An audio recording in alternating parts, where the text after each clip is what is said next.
എവിടേക്ക് പോണെന്നാ പറഞ്ഞേ? യൂണിവേഴ്സിറ്റി വരെ. രാത്രിയിലത്തെ ട്രെയിനിന് ടിക്കറ്റ് എടുത്തിട്ടുണ്ട്. ഒരാഴ്ച കഴിഞ്ഞേ വരൂ. അപ്പോഴേക്കും ലോൺ കിട്ടില്ലേ? എന്നിട്ട് വേണം നമുക്ക് ഈ കള്ള കഥകൾ അവസാനിപ്പിക്കാൻ. ഇവിടെ ഇല്ല, വീട്ടിലുണ്ട്. ഇത് കണ്ടോ? ഒറിജിനൽ ആൽഫിയും ചന്ദ്രനും കൂടി വിവാഹം രജിസ്റ്റർ ചെയ്യാൻ അപ്ലൈ ചെയ്ത അപ്ലിക്കേഷൻ ഫോമാ രജിസ്റ്റർ ഓഫീസിലെ കണ്ടെടുത്തതാ. ആൽഫിയുടെ ഒറിജിനൽ ഒപ്പ് ഇതിനകത്തുണ്ട്. ഈ ഒപ്പ് ഇവനിടണം, അല്ലെങ്കിൽ ഇവൻ ആൽഫിയല്ല. അതേതാ? ഞാൻ പപ്പയുടെ കൈ കൊടുക്കാം. വേണ്ട വേണ്ട, ഞാൻ കൊടുത്തോളാം. നീയും ഈടായിട്ട് അവനോട് കൂടിയിട്ടുണ്ട്. ഗൂഢാലോചനക്കാരെ എല്ലാത്തിനും ഒരുമിച്ച് ഞാനകത്താക്കും. ഞാൻ ഇത് അമ്മാവന്റെ കയ്യിൽ കൊടുക്കാൻ പോവുകയാണ്. നീ പോലീസിന് ഇനിയുള്ള തയ്യാറായിക്കോ? നോക്കി നിൽക്കാതെ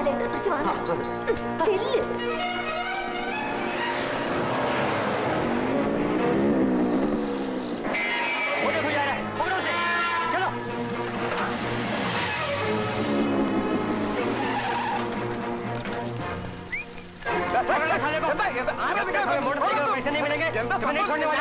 साले हमें फिर की चलो।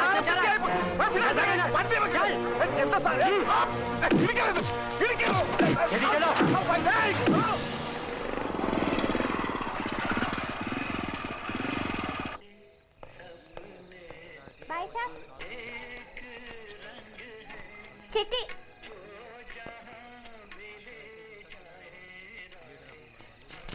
അച്ഛന്റെ വിചാരണ കഴിഞ്ഞു. 18-ാം തീയതിയാണ് വിധി. കേസ് തോറ്റുപോകും. കുറഞ്ഞത് 6 വർഷം തടവെങ്കിലും വിധിക്കും എന്നാണ് നമ്മുടെ വക്കീല് പറയുന്നത്. അല്ലെങ്കിൽ ഇതുവരെയുള്ള പലിശയും ചേർത്ത് 7 ലക്ഷം രൂപയോളം കൊടുത്താ ഒത്തുതീർപ്പാക്കി തരാമെന്ന്. എവിടുന്ന് കൊടുക്കാനാ അത്രയും പണം? പാവം അച്ഛന്റെ ഇരിപ്പ് കണ്ടിട്ട് സഹിക്കുന്നില്ല. വല്ല കടുങ്കയും ചെയ്ത് കളയുമെന്ന എന്റെ പേടി. നമ്മൾ എന്താ ചെയ്യേട്ടാ?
വർമ്മ സാർ കുളിക്കുന്നോ? അതേന്ന് സത്യമാണ്. ചന്ദ്ര സംസാരിച്ചു. വേഗം വാ. എടോ, ചന്ദ്ര സംസാരിച്ചു. താൻ ആൽഫിയെ പോയി വേഗം വിളിച്ചോണ്ടോ. അവൾ എല്ലാരും തിരിച്ചറിയുന്നുണ്ടോന്ന് എനിക്കറിയണം. ചെല്ലേ.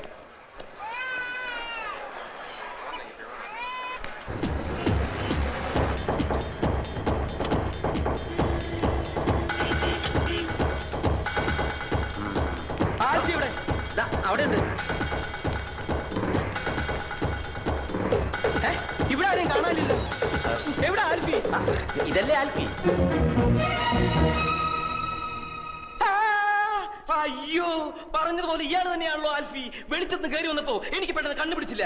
ഞങ്ങൾക്ക് കുറച്ച് ഫാമിലി മാറ്റേഴ്സ് സംസാരിക്കാൻ. അല്ല ഇയാൾ പുറത്തു പോ. താനേതാ? നമ്മളിവിടുത്തെ ആൽഫി. അപ്പൊ അവിടെ അപ്പുകുട്ടൻ ആൽഫി. ഇവിടെ ഒരു ആൽഫി, അവിടെ ഒരു ആൽഫി, അപ്പുകുട്ടൻ ആൽഫി, എല്ലാം കൂടെ എത്ര എണ്ണണ്ടടാ? ഏതാടാ നീ? 100 പേരോ? അതെ, 100 പേര്. ബാക്കി 98 എവിടെയാടാ? നീയൊക്കെ കൂടെ എന്തൊക്കെ തെമ്മാടിത്തരടാ കാട്ടി വെച്ചിരിക്കണേ? എല്ലാം പുറത്താവാൻ പോവാ. ചന്ദ്ര സംസാരിച്ചു.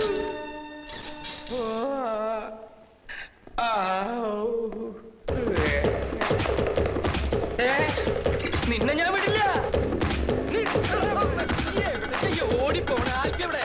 ബാങ്കിൽ പോയിരിക്കാന്നാ പറഞ്ഞ. എന്തിന്? അങ്ങനെ നീ അങ്ങനെ ഒറ്റയ്ക്ക് രക്ഷപ്പെടാൻ നോക്കട്ടെ. തൂങ്ങുമ്പോ നമുക്ക് ഒരുമിച്ച് തൂങ്ങടാ.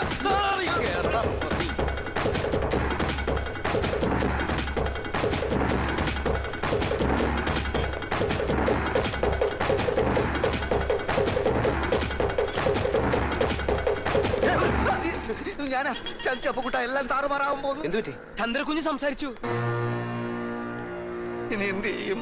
ആറ്റമ്മ മുടിച്ചു വെച്ചിരുന്ന സ്ഥലം നിനക്കറിയോ? എന്തിനാ അവിടെ പോയി ഒളിക്കാൻ? അല്ല, അതിന്ന് ഒരെണ്ണെടുത്തിന്റെ പൊട്ടിച്ചാലും ലോകം മുഴുവൻ അവസാനിക്കല്ലോ. എന്റെ ദൈവമേ, ഞാനിനി അങ്ങോട്ട് പോവും. നിങ്ങൾ കണ്ടാ സംസാരിക്കാം? കണ്ടില്ല, കേട്ടു. ഒരുപക്ഷെ അന്ന് കൈ പൊക്കിയതുപോലെ ഒരു വാക്കോ മറ്റോ മിണ്ടിയതാണെങ്കിലോ? അങ്ങനെയാണെങ്കിൽ രക്ഷപ്പെട്ട്. ഏതായാലും പോയി നോക്കാം.